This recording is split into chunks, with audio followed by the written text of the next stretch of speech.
গোটা দেশের মেয়েরা আজকে পথে নেমেছে, বিচার চাইছেন তারাও। এই আজকে সুপ্রিম কোর্টে আবার একটা হিয়ারিং, আপনাদের প্রত্যাশা কি এই মুহূর্তে, কি চাইছেন? আমরা বিচার চাইছি। কে সিবিআই, কে কি, আমরা কিছুই জানি না। আমার মেয়ের সঙ্গে যে নারকীয় কাণ্ড যারা ঘটিয়েছে তাদের চরম শাস্তি চাইছি এবং খুব তাড়াতাড়ি চাইছি যে তারা যেন দ্রুত সাজা পায়।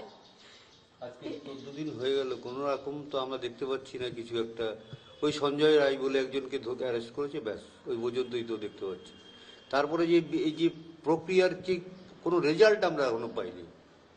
এই যে সঞ্জয় রায়, কখনো মেয়ের মুখে শুনেছেন তার কথা আগে? না, তার এরকম কোনো কথা কয়ে তো এমনিতেই কোনো বিষয়টা সম্বন্ধে আমরা জানতামই না। আর কলেজ ডিপার্টমেন্টকে তো আমরা প্রথম থেকেই দায়ী করে আসছি, এবং যারা এর সঙ্গে যুক্ত তারা কলেজের ভেতরেরই যে লোকজন, আমাদের ধারণা কি, কারণ বাইরে থেকে কেউ উড়ে এসে এই কাজটা করেনি। সঞ্জয় যদি করে থাকে তাকে কেউ কেউ নিয়োগ করা হয়েছে। যারাই আমার মেয়েকে নিয়ে বিভিন্ন রকম fake video, fake news social মিডিয়াতে পোস্ট করছে, আমার একটা আমরা তীব্র প্রতিবাদ জানাচ্ছি। এগুলোর দিকে আপনারা একটু করুন, তারা যেন এগুলো বন্ধ করে, মাধ্যমে এগুলো প্রচার করে তারা যেন অবশ্যই এগুলোকে বন্ধ করে। আমাদের খুবই দেখতে নোংরামি লাগছে। কেউ কিছু জানে না, অথচ একটা এমন এমন মন্তব্য, তারাই যেন বড় বড় এজেন্সি, এবং তারা তদন্ত করে সব তদন্ত শেষ করে ফেলেছে, আমরা কিছুই জানি না। মানে বিপদে চালিত করার চেষ্টা হচ্ছে একটা দিক থেকে। এই জিনিসটা আমাদের খুবই খারাপ লাগছে।